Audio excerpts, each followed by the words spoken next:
The first thing that hits you isn't the sight, it's the smell.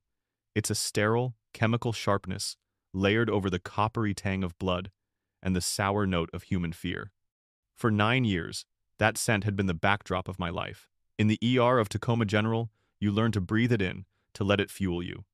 You learn to filter out the cacophony, the frantic beeping of a heart monitor, the strained sob of a family member, the clipped, urgent jargon of the doctors, and focus on the one sound that matters, the next breath of the person on your gurney. My name is Alara Vance, and I was a good nurse. Not just competent, good. I could insert a 16-gauge 4 into a rolling vein in the back of a bouncing ambulance, calculate a dopamine drip in my head, and hold the hand of a dying man and make him believe he wasn't alone. I believed in the oath, not the paperwork that came with it. That was my mistake. The night it all began was a Tuesday. A typically chaotic Tuesday, filled with the usual urban tapestry of life and death. A multi-car pileup on the I-5, a teenager with alcohol poisoning, a sweet old lady who had fallen and broken her hip. I was running on 16 hours of adrenaline and 2 cups of burnt coffee, my scrubs feeling like a second skin, my feet a dull, distant ache. Then the call came over the radio. ETA 2 minutes, priority 1, GSW multiple, vitals unstable, military transport. The energy in the trauma bay shifted. Military cases were different. They came from Joint Base Lewis McChord, just down the road. They were young, strong, and when they broke spectacularly. The medics who brought them in were a different breed, too focused, grim, their movements stripped of any wasted motion. They burst through the doors like a force of nature, a whirlwind of olive drab and crimson. On the gurney was a man, or what was left of him. His uniform was shredded and soaked a dark, ugly brown.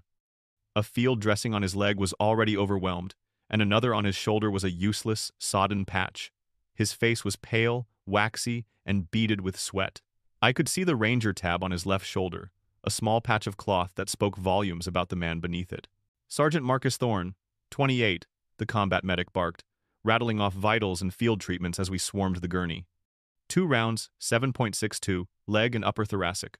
Collapsed lung, femoral artery nicked. We put 3 units of O-neg into him in the bird, but he's bleeding it out faster than we can pour it in. Dr. Ramirez, our best trauma surgeon, was already at work, his hands a blur. Get him on the monitor. X-ray now. I need blood, Vance. Call the bank. Tell them to send everything O-negative they've got. Now. I was already on the phone, the receiver tucked between my shoulder and ear as my hands worked, cutting away the ruined uniform, exposing the damage beneath. The voice from the blood bank was tinny, stressed. Ellie, we're almost dry on O-neg. There was that pileup. We can send you the last 2 units, but that's it. Base is sending more, but they're saying 20 minutes, maybe more with the traffic. I relayed the message. Ramirez didn't look up from the wound he was packing. He doesn't have 20 minutes. He has 5, maybe. The first 2 units arrived, and we slammed them into him. The clear plastic bags of life-giving fluid draining with terrifying speed. His pressure would flutter up, a tiny blip of hope, then crash back down. The monitor above his head was a symphony of impending doom, the alarms shrieking their electronic terror. We were losing him. I could see it in the gray pallor of his skin, the shallow, rattling breaths. "Damn it," Ramirez muttered, his voice tight with frustration. He looked at me. "That's it?" "That's it," I confirmed, my own heart sinking. It was then that Dr. Alistair Finch chose to make an appearance. Finch wasn't a doctor in the way Ramirez was. He hadn't touched a patient in a decade. He was the hospital administrator, a man whose entire being was dedicated to flowcharts, budget projections, and liability mitigation. He was tall and thin, with a perpetually pinched expression, as if he were smelling something unpleasant. He stood by the door of the trauma bay, just outside the sterile field, a clipboard clutched in his bony hands. "What's the situation, Ramirez?" he asked, his voice devoid of any real concern. "The situation, Alistair," Ramirez snapped, not looking up, "is that this soldier is bleeding to death and we have no more blood for him." Finch's eyes flickered to the dying man, then back to his clipboard. "Supply chain failure from the base. We've logged it. We've done all we can within established parameters. The hospital cannot be held liable." I stared at him, my blood running cold. He was talking about a man's life as if it were a misplaced shipment of latex gloves. "We note the time of death." The words echoed in my mind from a dozen policy meetings. That was the protocol. You follow the steps, and if the patient dies, the hospital's flowchart is clean. The system is protected. Something inside me broke. I looked at the dog tags one of the other nurses had placed on the tray. Thorn, Marcus. Oh, neg. But it wasn't just the type. I saw the antigen marker listed below it, a small string of letters and numbers I knew as well as my own name. It was my blood type, my rare, specific, 1 in 1,000 blood type. The thought was insane. A direct person-to-person transfusion? It was archaic, something you read about in old medical textbooks. It was unsanctioned, undocumented, and a firing offense of epic proportions. Finch would have me out the door before the patient's body was cold. But then I looked at Sergeant Thorne's face, at the faint lines around his eyes that suggested he smiled a lot when he wasn't dying, at the strong set of his jaw. He was someone's son, maybe someone's husband or father. He had walked into hell for a living, and he was going to die here, in a brightly lit room in Tacoma, because of a traffic jam and a supply chain failure. No, I said, the word quiet but firm. Ramirez and Finch both looked at me. What was that, Nurse Vance? Finch asked, his voice laced with ice. I met his gaze. I felt a strange calm settle over me, the kind that comes when you know you're about to burn your life down for something you believe in. I started pulling on a fresh pair of gloves. I'm the same type, I said, my voice clear and steady. The exact match. Ramirez's eyes widened in understanding. Finch took a step forward, his face a mask of outrage. Absolutely not. Are you insane? The liability, the risk of undocumented transmission? It is a complete violation of every protocol we have. I ignored him. I looked at Ramirez. Doctor, you said he has minutes. I can have a line in and be pushing a unit into him in less than one. Ramirez hesitated for a fraction of a second, his brain warring between years of medical training and the stark reality on the table. He looked at Thorne, whose heart rate was now a frantic, thready scribble across the monitor. Then he looked at me. He gave a sharp, almost imperceptible nod. That was all I needed. Vance, I am ordering you to stand down, Finch shouted, his voice cracking. This will be your job, your license. I turned to him, my hand already wrapped around a 14-gauge needle. With all due respect, Doctor, I said, my voice ringing with a clarity that surprised even me. My oath is to the patient, not the protocol. I didn't wait for a response. I ripped the sleeve of my scrubs, swabbed my own arm, and slid the big needle into the crook of my elbow with practiced ease. The other nurses, my friends, my team, worked around me in a silent, efficient dance, hooking up the bag and the line. They knew what I was risking, and in their silence, they supported me. I squeezed my fist, watching my own blood, dark and rich, flow down the tube. It snaked across the sterile field and into the arm of the dying soldier on the table. I watched his monitor, my own heart pounding in my ears. For a long 10 seconds, nothing happened. Finch stood frozen, his mouth agape. Then, a beep, a single, steady beep. Thorne's blood pressure, which had been circling the drain at 60/30, ticked up to 75. Then, 80. The frantic scribble of his heart rate began to resolve into a slower, more regular rhythm. A faint flush of color returned to his cheeks. He was still critical. He was still a long way from safe, but he was alive. I looked across the table at Ramirez. He gave me another nod, this one slow and filled with a respect that meant more to me than any paycheck. I looked at Finch. His face was a thunderous mask of fury and disbelief. I had saved a life, but I had also signed my own professional death warrant, and in that moment, I didn't care. The next morning, the world felt muted.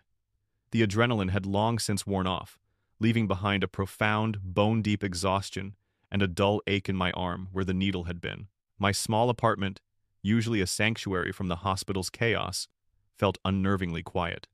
The rising sun cast long, dusty shadows across the living room floor, and the only sound was the hum of the refrigerator. I had been placed on indefinite administrative leave, which was Finch's bureaucratic speak for, "You're fired, we just need to get the paperwork in order." My phone had been buzzing since I'd left the hospital, texts from the other ER nurses. "You're a legend, Ellie. Finch is having a meltdown. It's glorious. Heard the Ranger is stable in the ICU. You did it." Each message was a small spark of validation. I had broken the rules, yes, but I had upheld the principle that mattered. A man was alive because of it. Whatever happened with my job, my license, I could live with that. I poured myself a cup of coffee, the bitterness of it a welcome jolt, and sank onto my worn-out sofa. I told myself I felt at peace. It was a lie, of course. Underneath the moral satisfaction was a thrumming current of anxiety. My student loans were a mountain, my rent was due next week, and my entire career was hanging by a thread. But still, I had done the right thing. That had to count for something. That's when I heard the knock on the door.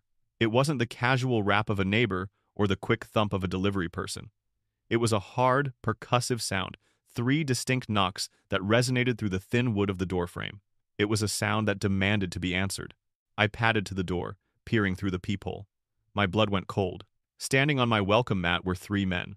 2 were in Army military police uniforms, their expressions unreadable, their posture ramrod straight. But it was the man between them who held my attention.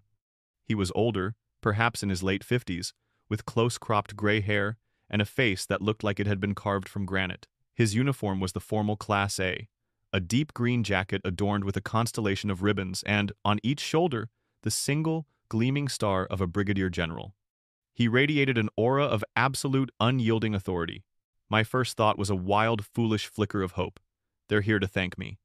Maybe the army had a different view than Finch. Maybe they understood saving one of their own.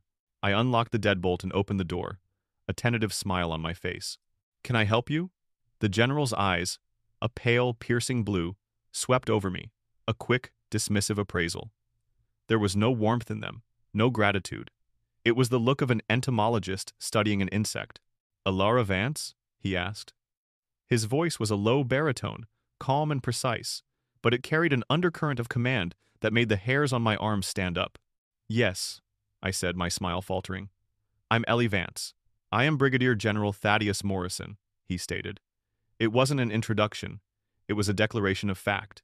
He didn't offer a hand. "I need to know exactly what you did to Sergeant Marcus Thorne last night." The phrasing hit me like a physical blow. Not, "Thank you for saving him," but, "What did you do to him?" This wasn't a thank you visit. This was an interrogation. My throat felt dry. I saved his life. He was bleeding out. The hospital was out of his blood type. I was a match, so I performed a direct transfusion. General Morrison's expression didn't change. His gaze was so intense, it felt like a physical pressure. "You introduced an unscreened, unauthorized biological agent into a United States Army soldier. Is that correct?" "Biological agent?" "It was my blood," I stammered, the absurdity of the accusation stealing my breath. "I'm a registered nurse. I'm perfectly healthy. It saved his life." "That is not for you to determine," he said, his voice dropping a fraction, becoming even colder. The 2 MPs behind him shifted their weight in unison, a subtle, synchronized movement that was deeply unsettling. "Your actions, while perhaps well-intentioned, have created a situation of extreme complexity." "Oh? Complexity? What are you talking about?" My confusion was quickly being replaced by a creeping dread. This was wrong. All of it. "That's what we need to discuss," Morrison said. He gave a slight nod to the MPs. "You'll need to come with us now. There are some questions that need to be answered." It wasn't a request. I looked past him, to the black, unmarked sedan parked at the curb, its engine humming quietly. I thought about my rights. I thought about demanding a lawyer. But one look at the general's unforgiving face told me that my civilian rules didn't apply here. I had crossed a line I hadn't even known existed, and I was now in his world, a world of orders and consequences. "Where are you taking me?" I asked, my voice barely a whisper. "To a secure location?" he replied, his voice leaving no room for argument. "Get your coat, Nurse Vance." As I numbly turned to grab my jacket, the reality of my situation began to sink in. I wasn't a hero who had bent the rules. I wasn't a nurse facing a disciplinary board. I was a threat. A problem to be managed. I had saved a man's life, and in doing so, I had apparently committed a crime so severe it had brought a general to my door. The quiet satisfaction I had felt just moments before evaporated, replaced by the cold, metallic taste of pure fear. The secure location turned out to be a windowless room deep in the bowels of a concrete building on Joint Base Lewis McChord. The air was cold and smelled of stale coffee and disinfectant. The only furniture was a metal table and 3 chairs. I sat in one, my hands clasped on the tabletop to keep them from shaking. General Morrison sat opposite me, a thick file folder resting in front of him. Beside him was another man in uniform, a captain with the sharp, predatory eyes of a lawyer, the JAG officer. "Let's begin again, Miss Vance," Morrison said, his voice deceptively calm. "Tell us, from the moment Sergeant Thorne entered your emergency room, everything you did." For the next hour, they had me recount the events, forcing me to go over every detail, every decision. They didn't care about the chaos, the dying patient, the lack of resources. Their questions were surgical, designed to corner me. "So you admit you willfully violated the direct order of your superior, Dr. Finch?" The lawyer, Captain Evans, interjected. "I acted to save a patient's life," I countered, my voice trembling slightly. "It's my duty." "Your duty is to follow established medical protocols," Morrison cut in, his voice like chipping ice. "Protocols designed to prevent contamination, to ensure the safety of the patient and the integrity of the medical supply chain. You bypassed every single one." "Contamination? I'm a healthy nurse." "Are you?" Evans shot back, leaning forward. "When was your last comprehensive pathogen screening, Miss Vance? Have you been out of the country in the last 5 years? Are you aware of every dormant virus, every genetic marker, every subtle abnormality present in your blood? You turned yourself into an unknown variable and injected it directly into a piece of U.S. Army property. Property. The word hung in the cold air. They weren't talking about Sergeant Thorne, the man. They were talking about an asset, a piece of equipment, and I was the reckless civilian who had tampered with it. My every attempt to explain my motive was twisted, reframed not as heroism but as arrogance and insubordination. I felt like I was drowning in a sea of calm, logical insanity. They weren't angry. They were methodical. They were simply processing a problem, and that problem was me. I was released 6 hours later, dropped back at my apartment with a stern warning not to leave the city. The emotional and psychological exhaustion was heavier than any physical fatigue I'd ever known. But the system was just getting started with me. 2 days later, I was summoned to a formal hearing at the hospital. It wasn't in a conference room. It was in the main boardroom, a chamber of polished mahogany and leather designed to intimidate. The entire hospital board was there, a jury of stern-faced suits. Dr. Finch was at the head of the table, looking smug and vindicated. And in the corner, a silent, imposing specter, sat General Morrison. His presence charged the room with a palpable sense of gravity. Finch presented the case against me. He used words like reckless, unstable, and gross negligence. He painted a picture of a maverick nurse with a hero complex, a dangerous liability who had exposed the hospital to catastrophic legal and financial repercussions from the Department of Defense. He never once mentioned that Sergeant Thorne was alive because of me. When it was my turn to speak, my voice felt small in the cavernous room. I did what any nurse would have done. I did what was right. A board member, a woman with perfectly coiffed gray hair, looked down her nose at me. "Miss Vance, what is right is not always what is prudent, or what is legal. You acted unilaterally, against the orders of your superior, and in violation of a dozen state and federal regulations." General Morrison never said a word. He didn't have to. His mere presence was a silent testament to the magnitude of my transgression. It was a foregone conclusion. The board voted unanimously. My nursing license was suspended, effective immediately, pending a state-level investigation they were personally recommending. I walked out of that room in a daze. My career, the one thing that had defined me, the thing I had poured my heart and soul into for nearly a decade, was gone, just like that. I had been erased by a committee. The final turn of the screw came the following evening. I was trying to eat a bowl of cereal I didn't want when a sharp knock came at the door. For a terrifying second, I thought it was Morrison again. Instead, it was a local police officer, a young man who looked like he'd rather be anywhere else. "Alara Vance?" he asked, avoiding my eyes. "Yes." He handed me a thick envelope. "I'm sorry, ma'am. I'm just serving the papers." My hands shook as I tore it open. It was a court order, an emergency injunction filed by the Department of Defense. The language was dense and impenetrable, but the meaning was brutally clear. I was forbidden from speaking about the events of that night to anyone, not to the press, not to friends, not even to a lawyer without prior security clearance. It was a gag order, sealed and absolute, but it was the second part that made my knees go weak. As a condition of my provisional release pending further investigation, I was to be fitted with a GPS monitoring device. My assets, including my bank accounts, were to be frozen to prevent me from becoming a flight risk. The officer cleared his throat, his discomfort obvious. "There's a technician in the car, ma'am. For the ankle monitor." He saw the look on my face, the utter devastation, and a flicker of sympathy crossed his features. He lowered his voice. "Look, miss, for what it's worth, I'm sorry. I read the initial report. This is way above my pay grade. It doesn't feel right." He might as well have been speaking a foreign language. Nothing felt right. I sat on my own sofa, a stranger in my own life, as a technician clamped a cold plastic bracelet around my ankle. It clicked shut with a sound of horrifying finality. He ran a quick test, and a small green light blinked to life. I was a prisoner. Later that night, I tried to buy groceries online. My debit card was declined. I logged into my bank account. The balance was there, a few $1,000s that represented every drop of my sweat and sacrifice. But next to it, in stark red letters, were two words: account frozen. I sat there in the dark, the green light on my ankle casting a sickly glow on the floor. They hadn't just taken my job and my license. They had taken my voice, my freedom, my ability to even exist. They had systematically and efficiently dismantled my life, all to protect a secret I didn't even understand. The helplessness was a physical weight, pressing down on my chest, squeezing the air from my lungs.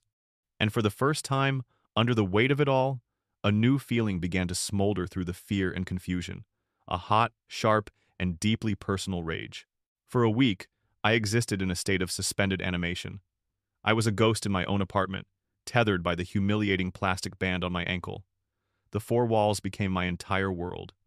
The silence was deafening, broken only by the occasional hum of the refrigerator or the sound of my own ragged breathing. The rage I'd felt had cooled to a hard, dense knot of despair in my stomach. They had won. They had isolated me, silenced me, and rendered me powerless. But night after night, as I lay awake staring at the ceiling, one question hammered at my mind, relentless and infuriating. Why? It couldn't be just about a breach of protocol. Hospitals deal with protocol breaches every day. They result in write-ups, suspensions, maybe a lawsuit. They don't result in generals and federal injunctions. They don't turn a nurse into an enemy of the state. The reaction was so disproportionate, so extreme, it was like using a sledgehammer to kill a fly. There had to be something more. Something about Sergeant Thorne. The despair began to recede, burned away by a resurgent, analytical fury. I was a nurse. My entire training was about observing, analyzing, and solving problems. This was the most critical problem of my life, and I would not let it beat me. My laptop and phone were useless. I had to assume they were monitored.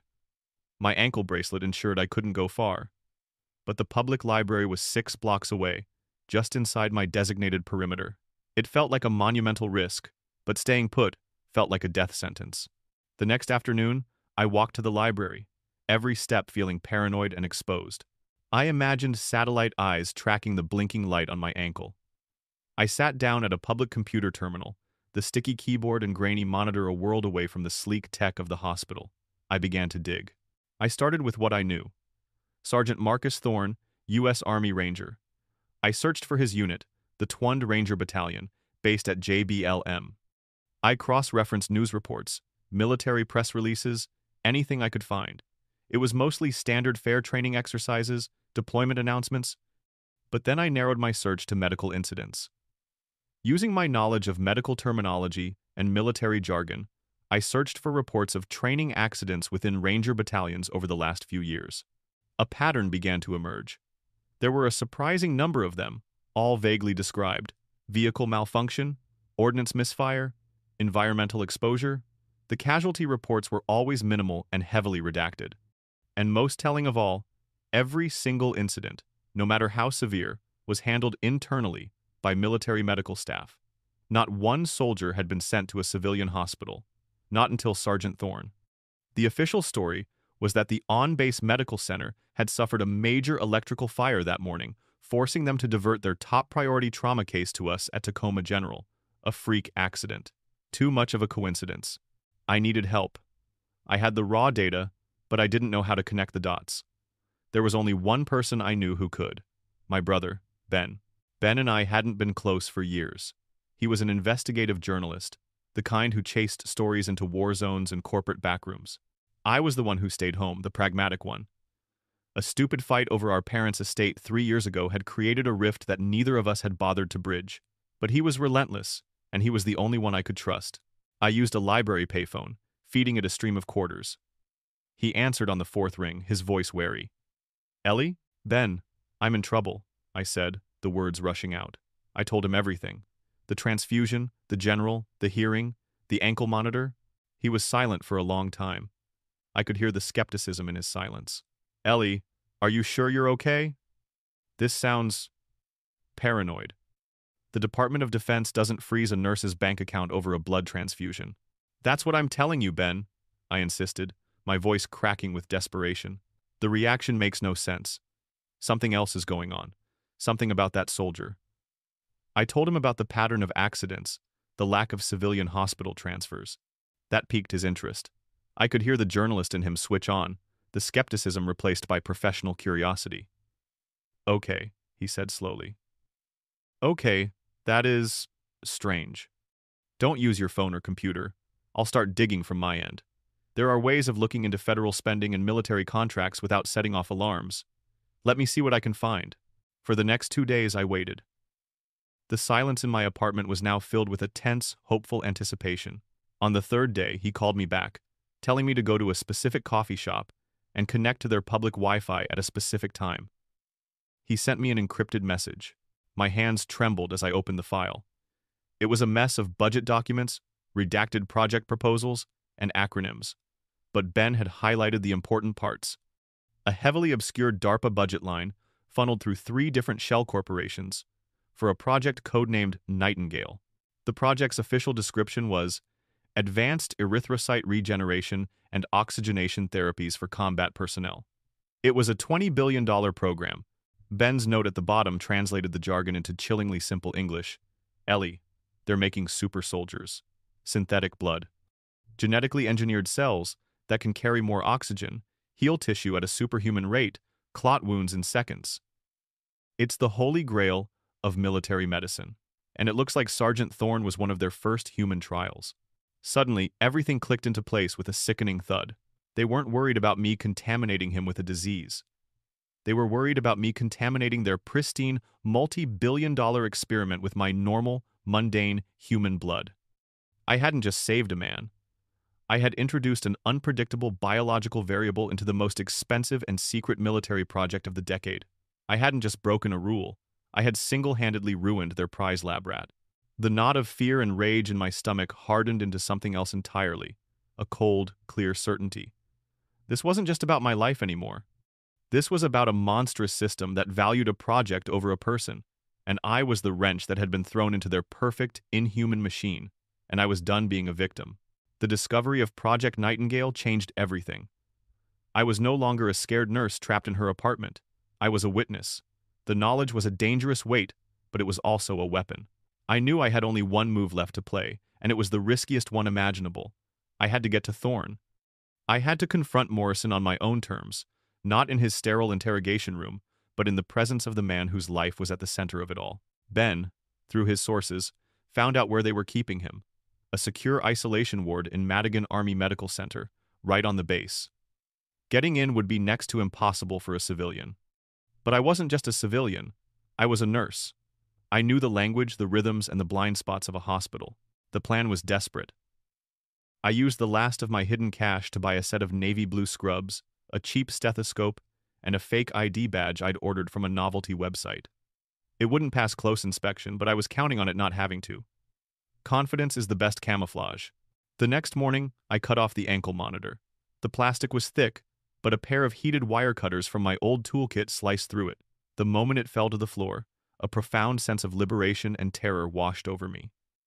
I was free, but I was also officially a fugitive. An alarm was probably already screaming on some screen in a security center. I had hours, maybe less. I drove my beat-up car to a public parking lot a mile from the base and walked the rest of the way, joining the morning flow of civilian contractors and personnel heading for the gates. I held up my fake ID to the gate guard with a tired, exasperated sigh, as if I did this every day. Headed to Madigan, got a double shift, I muttered. He barely glanced at it, waved me through, and my heart, which had been hammering against my ribs, settled slightly. I was in. Navigating the hospital was a tense ballet of bluffing and avoidance. I walked with purpose, my eyes fixed straight ahead, a file folder clutched in my hand. I nodded at other staff, used the staff-only elevators, and relied on the universal hospital truth. Everyone is too busy and too tired to question someone who looks like they belong. I found the secure ward. It was guarded by 2 imposing MPs. This was the real test. I walked right up to them, my expression a carefully crafted mask of professional annoyance. "Excuse me, I need to get in," I said, tapping my foot impatiently. Dr. Evans paged me for a consult on the patient in 501, said it was urgent. I used the name of the JAG lawyer, a gamble that they would recognize it. One of the MPs looked at me, then at his partner. We don't have a Dr. Evans on the access list, ma'am. For crying out loud, I huffed, rolling my eyes. He's JAG. He's probably in a meeting with the general. Look, the patient's SATs are dropping, and Evans wants a pulmonary specialist to check the fluid in his lungs before he makes his report. Do you want to be the one to tell General Morrison his consult was delayed because of a paperwork issue? I saw the flicker of doubt in his eyes. The fear of a superior officer's wrath is a powerful motivator. He grumbled something into his radio, then grudgingly swiped his card and unlocked the door. 5 minutes, ma'am. I didn't look back. I walked through the door and into the quiet, isolated hallway. Room 501 was at the far end. I pushed the door open and stepped inside. Sergeant Marcus Thorne was sitting up in bed, looking pale but alert. An array of monitors beeped softly beside him. He looked at me, his eyes widening in recognition and shock. Nurse Vance? What? How did you get in here? It doesn't matter, I said quietly, closing the door behind me. I know, Sergeant. I know about Project Nightingale. The color drained from his face. He looked towards the door, his soldier's instincts kicking in. You need to leave. Now. You have no idea what you're involved in. I think I do, I countered, my voice steady. I know they see you as an experiment that I ruined, but I need to hear it from you. Are you a patient, or are you a prisoner? He slumped back against the pillows, the conflict warring on his face. Both, he whispered. I volunteered. I believed in the program. I still do. It could save thousands of lives. At what cost? I pressed. They were going to let you die, Marcus. To protect their data. Is that a price you're willing to pay? Before he could answer, the door flew open. General Thaddeus Morrison stood there, his face a thunderous mask of cold fury. Behind him were the 2 MPs from the hallway, their hands on their sidearms. Vance, Morrison bit out, his voice a low growl. You have made a catastrophic mistake. I stood my ground, my heart pounding but my resolve like steel. No, General, the mistake was yours. You thought you could destroy my life and I would just disappear. I took a step towards him. I know everything. The synthetic blood, the cellular regeneration. I know what you're doing. Morrison walked into the room, letting the door swing shut. He looked less like a soldier now and more like a cornered animal. You have no comprehension of the stakes. This project is about ensuring the survival of our soldiers in future conflicts. It's about national security on a level you cannot possibly imagine. I imagine you left one of your soldiers to die on a table for the sake of a budget line. I shot back, my voice ringing in the quiet room. That's not national security, General. That's a monstrous calculation. You're not a protector, you're a CEO managing an asset. Just then, another figure appeared, slipping into the room behind Morrison. It was Dr. Finch, his face pale, a file in his hand. He looked at me with pure venom. General, I have her psychological evaluation from the board. It clearly states she's prone to delusion and fabricating narratives under pressure. We can discredit anything she says. This was it, the final trap. They had me. A fugitive, a disgraced nurse, and now, a certified lunatic. Morrison's face hardened, his decision made. He gave me the ultimatum. This is your one and only chance, Miss Vance. You will sign this non-disclosure agreement, he said, nodding to a document the MPs were carrying. You will agree to live a quiet life under our supervision. In return, we will drop the charges and provide you with a generous stipend. The alternative is a federal court. You will be charged with espionage for compromising a classified defense project. Dr. Finch's testimony will ensure you are either imprisoned for life or committed to a psychiatric facility. No one will ever believe you. He was right. It was a perfect cage. They had thought of everything. The room was silent. The only sound, the steady, calm beep of Thorne's heart monitor. I looked from Morrison's cold eyes to Finch's smug sneer, and I felt the last of my hope begin to crumble. The silence in that hospital room stretched into an eternity. It was the silence of checkmate. Morrison stood like a statue of righteous authority. Finch, like a vulture waiting for the kill. They had built a perfect prison of logic and power around me, and I could feel the walls closing in. My courage, which had felt so absolute just moments before, began to fray. A life in quiet obscurity, monitored but free? Or a life in a concrete box, labeled a traitor or a madwoman? My fight was over. They had won. I looked over at Sergeant Thorne, a silent apology in my eyes. I had tried. I had failed. I opened my mouth to accept my fate, to choose the gilded cage over the abyss. No, the word was quiet, but it cut through the tension like a scalpel. It hadn't come from me. It came from the man in the bed. General Morrison turned his head slowly, his eyes narrowing. "What did you say, Sergeant?" Marcus Thorne was looking not at Morrison, but at me. In his eyes, I saw the conflict finally resolve. He had seen the system he had dedicated his life to, the system he had bled for, bare its teeth, and he had made a choice. "I said no, sir," Thorne repeated, his voice stronger now. He slowly reached for his phone on the bedside table. "My duty is to the Constitution and the country, General. Not to a project. That duty includes protecting innocent citizens from men who would abuse their power." He held up the phone. "I started recording when you entered the room, General. Your threats, your ultimatum, Dr. Finch's offer to commit perjury. It's all here." Finch went white as a sheet. Morrison's iron composure finally cracked. For the first time, I saw a flicker of raw, unadulterated fury in his eyes. "You are finished, Thorne. I will have you court-martialed and buried so deep." "Maybe," Thorne said calmly, "but it will be too late." With his thumb, he tapped the screen. "I just sent the file to a reporter. My guess is he's a better journalist than your team are censors." He then looked at me, a real, genuine smile finally reaching his eyes. "His name is Ben Vance." I figured he'd be interested. The game had changed. The power in the room had shifted so suddenly it was like a change in atmospheric pressure. Morrison was no longer the hunter. He was the prey. He stared at Thorne, then at me, the architect of his downfall. The rage on his face was terrifying, but it was impotent. He was a general with an army, but in that room, he had been defeated by a nurse's courage and a soldier's conscience. The fallout was not a bomb, but a controlled demolition. Ben was a masterful journalist. He knew he couldn't publish the classified details of Project Nightingale without being charged with treason himself, so he didn't. He wrote the human interest story of the century. The headline was simple, devastatingly effective. The nurse who gave her own blood to save a dying hero, and the system that tried to bury her. Ben's article didn't mention synthetic blood or super soldiers. It didn't have to. It laid out the facts of my story with meticulous detail. The life-saving transfusion, the suspension of my license, the freezing of my assets, the gag order, the GPS tracker. It painted a portrait of a compassionate professional being crushed by a cold, faceless bureaucracy for the crime of being a hero. He included anonymous quotes from my ER colleagues and even the local cop who had served me the papers. The story went viral. It was picked up by every major news network. Public outrage was a tidal wave. People couldn't understand how a nurse could be punished for saving a soldier's life. Veterans groups rallied to my cause.